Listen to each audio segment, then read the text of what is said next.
Ethereum just got kicked off of a massive crypto marketplace. A lot of people are excited about Ethereum right now with the big burn that's been happening since EIP 1559 with their transition to proof of stake, making it actually deflationary or right at deflationary over the last couple months. But some people do not like this change, and they're making big moves to try to basically cancel Ethereum.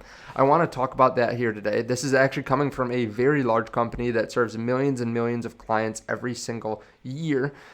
And we also have some good news about Ethereum as well. A very large company in payment processing is now using Ethereum.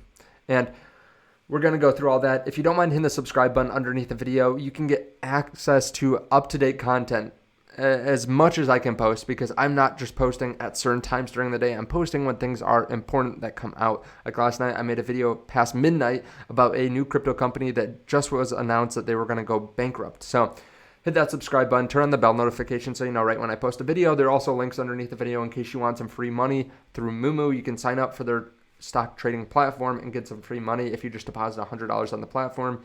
I really do appreciate it, and you can always sell those stocks and then reinvest somewhere else if you'd like. Now, Ray Yosef just announced this morning that they are finally kicking off Ethereum from their marketplace. 11.6 million humans safer. Integrity over revenue. Who is next? Now, Ray Yosef is the founder of Paxful. You might not have heard about it, and we'll talk about why they kicked Ethereum off in a second, but they are a way to exchange into cryptocurrency. So basically like a fiat on-ramp, but they have so many different payment methods. Bank transfers, online wallets, debit and credit cards, gift cards, digital currencies, cash payments, goods and services, and more. They have a ton of different ways to get money into cryptocurrency. And basically what they do is they take a percent on either side. So they are essentially the middlemen, and they have grown to be a very large company. Back in 2018, they were still serving millions of clients there, and their goal is basically to bank the unbanked. They work with a lot of countries in Africa and around the world, obviously. They are one of the top 100 most influential companies of 2022, according to Time. And they had, at this point, 9 million users globally, but according to this recent tweet, 11.6 million users.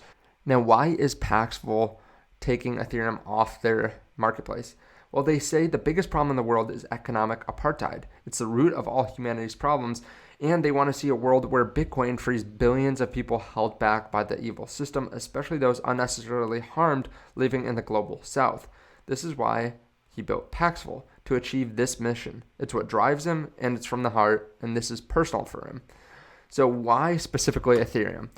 Well, ETH switched from proof of work to proof of stake. Proof of work is the innovation that makes Bitcoin the only honest money there is, whereas proof of stake has rendered ETH essentially a digital form of fiat. Now, again, this is him saying this, not me.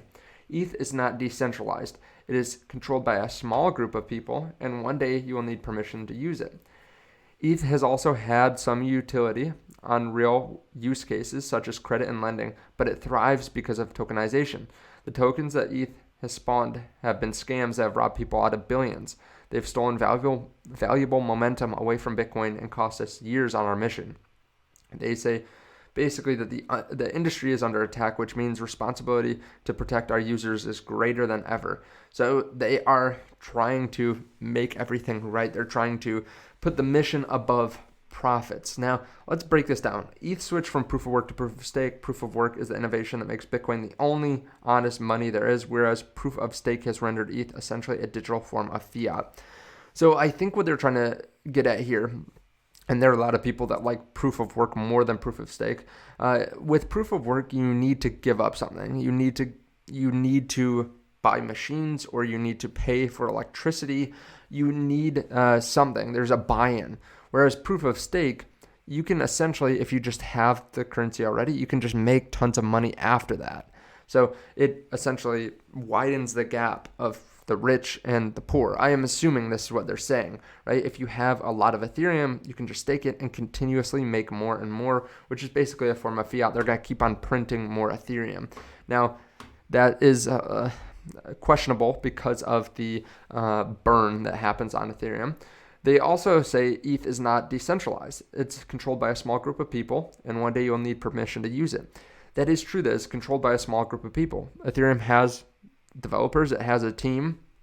And right now, Michael Saylor's even said recently that it's definitely a security. There's a small group of people that are holding on to 10% of the overall supply, telling you when you can't take it off, right, with the Ethereum 2.0 contract. So that is essentially a security, right? They're putting it on there with a specific goal to make more money over time or to get a return. And a small group of people are holding it. It's very centralized in that way. ETH has had some utility on real use cases such as credit and lending, but it thrives because of tokenization.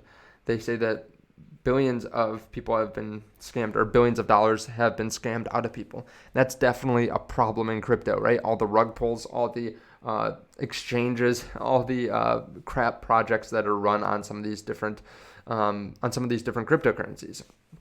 So I understand where he's coming from. He's someone that really just wants to further Bitcoin's use case. He doesn't really care about the other cryptocurrencies. Now, I still think Ethereum is quite valuable for smart contracts, but just like a lot of different things, right? It can be weaponized. It can be used against you if you're not being careful. Now, there was some good news about Ethereum here today, though, as well. Visa is going to be using Ethereum to enable automated programmable payments by using smart contracts. This is great news, and this is coming from someone that works at Visa in infrastructure markets and protocols. And this has been getting more and more attention. Now, this has not affected the price of Ethereum at all, but I think this is a step in the right direction. Whenever there's more use cases for Ethereum, or it's just being used more in general, that is good news for the protocol. For ETH holders, it's good news. And in the end, I think we will all be using cryptocurrencies in our daily lives if it's going to actually work out with crypto, and we won't even know that we're using it. That's how a lot of systems work right now. We don't know how our phones work. We don't know how a camera works. We don't know how a car works. We have general ideas, but we don't really understand the weeds of it. That's how the internet works. That's how banking works. And eventually, if you want to go mainstream enough, you're going to have to make it easy enough to use that people don't even realize they're using it. Maybe it's just, through PayPal. They just send money and it's converted to Bitcoin, sent via the Lightning Network, and then converted back into fiat on the other side instantaneously. That is something that companies are working on. And I think that's where we have to get eventually with all cryptocurrencies that are going to actually be used, because people just won't learn enough, right? We're pretty native to crypto. I think by now, if you're watching this video, you know a lot about crypto compared to the general public. But a lot of people just won't get to this place that we're at. And I think that's okay, right? Crypto can still be used a lot and be very useful, even if you don't know exactly how to use it, because enough companies will integrate it. And I think that is good news for us as holders. Now, let me know your thoughts on this underneath the video. Let me know if you think Paxful made a good decision moving away from Ethereum, or whether it doesn't really matter. I mean, they are a private company. They can do whatever they want. If they want to make less profits and if they want to make more of a hard stance on something, they can do that. Let me know your thoughts. Thank you so much for watching. Check out those links underneath the video, and I'll see you in the next one. Bye.